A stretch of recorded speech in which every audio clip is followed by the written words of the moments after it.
Hey, it's Marsha. Welcome to the Money Break.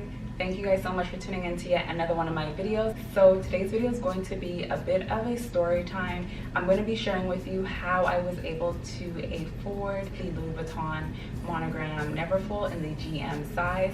And this was about like 5 years ago. That's when I purchased this bag. So I figured I would share that with you just because it was a pretty big time in my career, in my life, more so my career in terms of like my goals, my dream jobs. So for those who don't know, I am a social worker and I've been working in the field for over 10 years now. I started working at a young age. So just a little bit about my background, about me and my career choices, and kind of create the context for purchasing this bag and why it was such like a big deal. So let's go back to like where I completed my schooling. So I attended George Brown College, which is a great college. I attended the community worker program, and that was a 2-year program. Got a lot of my like practical experience from that program. So in the community worker, community development field, you have to do practicum placement, essentially volunteering your time with no pay. So no wage, I should say. I gained a ton of experience. I met a lot of people. I was able to network, and yeah, I loved it. But I knew, for me at least, that that's not where I saw my career ending. I gained my experience. It kind of allowed me to see what I liked and what I preferred not to do in terms of the social work field. I think in hindsight, looking back at it, I am more appreciative of the experience I had. Definitely love community development work, but just at a greater level. I think that's what it is. It's all about levels. And so for me at least, I feel like I need to be able to do community development work. That was a tongue twist. So community development work at a macro level. So yeah, if that makes any sense. I digress. So yeah, that's where I started, and then fast forward, no breaks in between, straight to university, and I completed a 4-year program. It was just like go, go, go, go, go, go, go. So I went to York University. Maybe I should go back and start by saying I had no idea what I wanted to do with my life. Let me just start there. When I mean, I must have applied to like, I think maybe like 4 different colleges and universities, or maybe even 5, a bunch of programs. I applied to all kinds of programs because I did not know what I wanted to do. I think I applied to even like violence against women program, a financial program, a social work program. I was all over the map. I applied to everything because I had no sense of direction. I just knew that I need to go to college. That's what I knew. I think I was like 20. And so yeah, I actually had to do like an extra year, not an extra year. Essentially I didn't finish high school. I had to go back and do like night school and like summer school and complete high school. And then I just went boom, straight into college, and then I just went straight to university. Who would have thought? Yeah, this is not gonna be a memoir, so I think I'll stop there. When I got into university, I was like, oh my God, I got into university. And then you know what happens? There was a hiccup with OSAP, and OSAP, Ontario. So I don't know what happened. And mind you, when I applied for OSAP and applied for my schooling, like they connect you with, I don't know, a administrative assistant, and they go ahead and make sure all your courses are selected, your payment is good to go. Like they oversee all of that stuff just to make sure everything is good to go. So fast forward to like the last 3-4 months of my program. I'm getting ready to like apply for university. I have all my ducks in a row. I dotted my I's, crossed my T's. My grades were really well, actually. Looking back at it, I was like, ooh, I was really smart. I think by mail I was notified that I had like a really big outstanding fee that had to be paid. And I was confused because I was like, I am on OSAP, so I'm on Ontario Student Assistance Program. Why do I have this letter? So I had to go down, wait in this long ass line, and the lady was trying to explain it to me, and the comprehension was not there. There was no way that I was able to comprehend what this lady was saying, because I knew what this lady was saying was not accurate to what the situation was. So just keep this all in mind. I had to go and escalate this as far as the dean. So long story short, I was bawling. I was crying, I was sobbing. I was like, oh my God, what is happening? How do I pay for this? Why did they do this? Like, I was crying my eyes out. I thought, what else happened? So yeah, I was crying my eyes. I had to figure out who I needed to speak to. Something that has to do with the registration part of the whole school year went wrong. They were covering the costs for like nearly 2 years. I don't know. I think they thought I was switching over to part-time for my last semester, so it adjusted the fee. I don't know what happened. It was weird. All I know is I was broke.com. When I say broke.com, I mean like my money management skills were so poor, they were non-existent. I was working.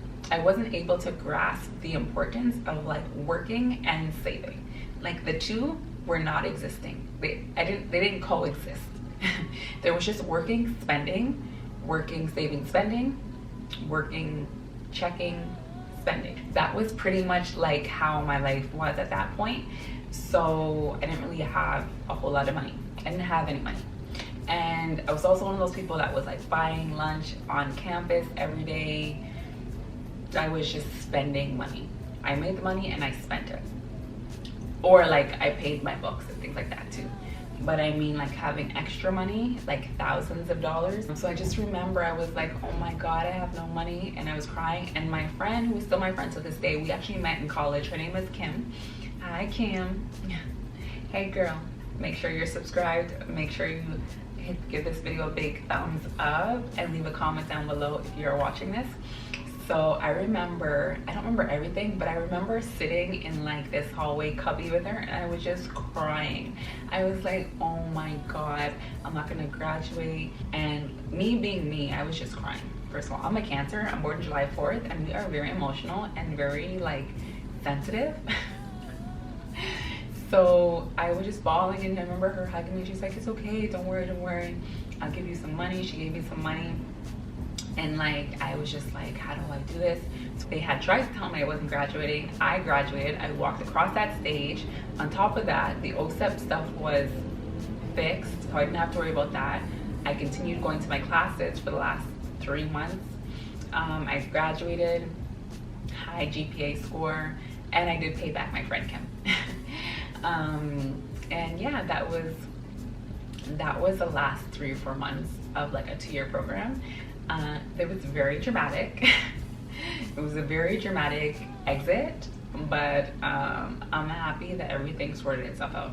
So there may be people watching this that can relate with me. So essentially it's like when you don't really know like you don't really have a passion about anything specific in terms of like schooling, but you're just going because you know education is important and having a degree is important to get a job, to maintain and to take care of yourself and to provide for yourself, so that if you are alone or with someone else, regardless of either situation, you are able to maintain yourself. So education and like being able to provide for yourself are 2 major things that are highly important to by this time I liked the field. Like I liked what I was doing, I enjoyed it. But I knew I wanted to work in like clinical social work. So I knew I wanted to work either at like a supervisory managerial level. I know I wanted to do something like overseeing programming, auditing, things like that, or in Children's Aid Society, so CAS, so like child welfare, or in the hospitals. Those were like my dream areas of work. So for me, I had like top employers. So I had City of Toronto, I had Government of Ontario, so I had CAS, I had CAMH, or with ODSP, which is like Ontario Disability Support Program. Like these were idea for me. Like these were like my desires, my career desires. So I go through university, I meet amazing people, I do my placement, I score a placement at Children's Aid Society. My world was complete. I was able to float around. So I had two supervisors. One was a floater and one was in a specific department, in the intake department. So I was able to do intake and family services, which was great. Family services is like long-term. Intake is not. Intake is you do the investigation, you go in and you either close the account or you forward it on to family services. And then they keep that caseload until that child reunites with family, goes into foster care, gets placed somewhere, like all of those, or ages out of care, like all of those scenarios. I preferred the intake department, and the world kind of freezes. So at this time, there was like a lot of investigations happening. There was a lot of changes happening within the field. There was a freeze as well. So when I say freeze, I mean like hiring freezes. So there was no hiring being done. No student placements were being hired. I think only one, and that position was LGBTQ specific. And this white guy who was LGBTQ got that. So that was that. So this is getting to 2017, I want to say, when I purchased this bag. So I was working for a organization as a frontline worker and later transitioned into a supervisor of this organization. And at that time, it was like full-time benefits, full-time, like the pay wasn't the greatest, but it was good. It was good in my opinion, and the networking and the insight and the knowledge, everything that I was, and the title itself, in my opinion, overweighed the wage. So the wage wasn't that great, but everything else made sense. Outside looking in, people would be like, why is she working you know, in this position? It's just a couple more dollars than what she used to be in. Like all these things were happening, right? So just imagine my mental health. I wasn't too impacted by it. I'm one of those people, I make a decision based on my research and what's best for me. If anyone other than me has an issue with it, that is not my issue to be concerned with, because at the end of the day, they are not looking out for my best interest, they're looking out for their best interest. Remember that. Also, I later was informed that everyone that had an issue with it were people that had applied in the past before I even worked for this organization and did not get the position. So that was part of the reasons why there was so much animosity. But you know how the world goes. So anyways, yeah, so that happened and I was loving it and everything was going great. Maybe like almost nearly a year goes by. So remember, my goal in mind was to have this insight, have this title so that I could apply to other places to get back to like my dream, right? And I landed my dream. So I was like, I don't even know if I cried or for I was so happy I couldn't even cry. But I remember getting this dream position that I really wanted in the hospital that I wanted, and I couldn't believe it. Like, so yeah, I go into this interview, I have my portfolio, I'm feeling really good about it, you know, like I went over their website, I know everything that I needed to know because this was like my dream position, and I nailed the interview. I nailed it. They asked me while waiting for the elevator when I would be able to start. I didn't even think twice. I was like, tomorrow. I looked at the lady and I was like, tomorrow. And we just started laughing, and I'm like, I'm able to start as soon as you're able to train me. And essentially that's what happened. That following week I went in for training and I did a tour, went in for training. It's a massive hospital, and I was just happy. I mean, I was ecstatic. My first paycheck, I purchased the Louis Vuitton monogram NEVERFULL in the GM size. And when I say I went to Louis Vuitton and I tried on all the sizes, I even looked at the Speedy, and I ended up purchasing the NEVERFULL, and they were so nice to me. I went to the location located on Lorient, and I was super excited. I had some champagne and they were just so happy for me. I told them I just got this dream job. Like, we were all celebrating. It's like we all got a new promotion or something. Like, it was really nice. So yeah, my first paycheck, I went out and I purchased this bag, and I was so happy about it. A couple months in, I think I was 4 months in, and I realized that although the hospital was the perfect hospital for me, the position wasn't what I desired. Mind-blowing. And one thing that I've realized is that in my career there have been so many positions, so many companies or agencies that I wanted to work with so bad, and I've been like so blessed to have worked with them. And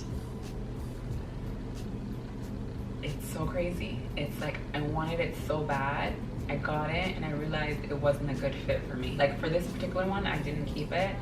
So you would think because I get paid way way more than my previous job, so I kept both jobs. So essentially I was working like 24 hours. It was crazy.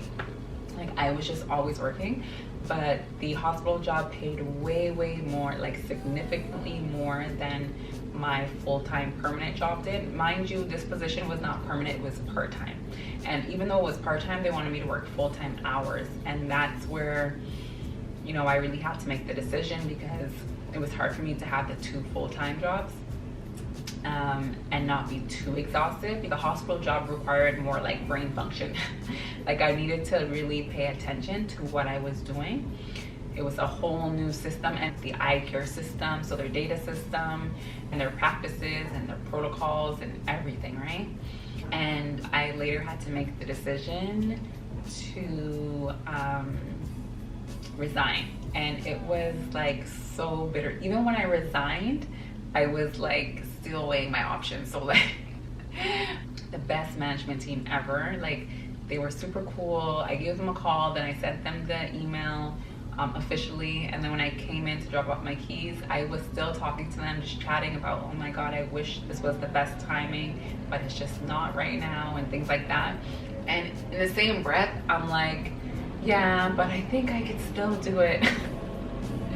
Mind you, I had already like provided them with my resignation letter, so there's no going back. And she kind of looked at me like, you can't come back here.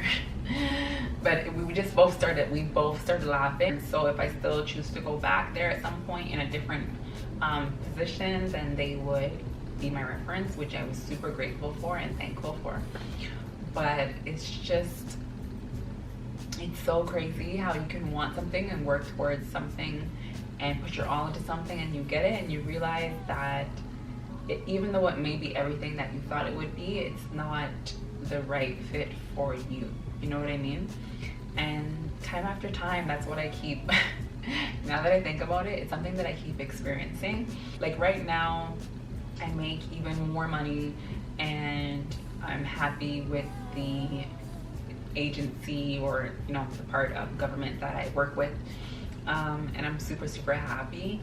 But I know in the long run, I'm definitely going, like my goal is to go back to hospital setting, but I want to be in a social work or casework position. So I think the position that I was in, I didn't really like it that much. It didn't bring me that much joy.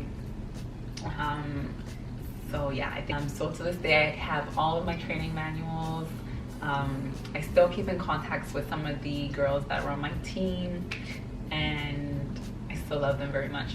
That's essentially the story behind this bag, and one of the multiple reasons why I will never like sell this bag. Yeah, I really love this bag. Every time I look at it, it just reminds me that I was able to secure my dream job with my like dream hospital, and it just brings me so much joy. When I think about it, I'm just like, wow, how did I go from like not finishing high school, right, to going to college, almost not being able to graduate, and then going into university, completing that, securing my placement at my dream placement organization, and then graduating, and then later being accepted to my dream hospital. Like, what? And in this current moment, I am working with my dream part of the government, I guess you can say, but I'm still working towards my dream division within this government. So I'm getting there, but it's It's so interesting. I love her. I love her so much. But anyways, this is my bag. I love her. I don't think we will ever part ways. We will never part ways. A special part in my heart because she's everything. That's essentially my story time of getting the Louis Vuitton Neverfull bag in the GM size. Beautiful, like caramel brown. But yeah, that's the story of how I was able to purchase the Louis Vuitton Neverfull in the monogram canvas in the GM size bag. Yeah, so that's pretty much it for today's video. Stay loved up and financially equipped to weather the storm. Bye.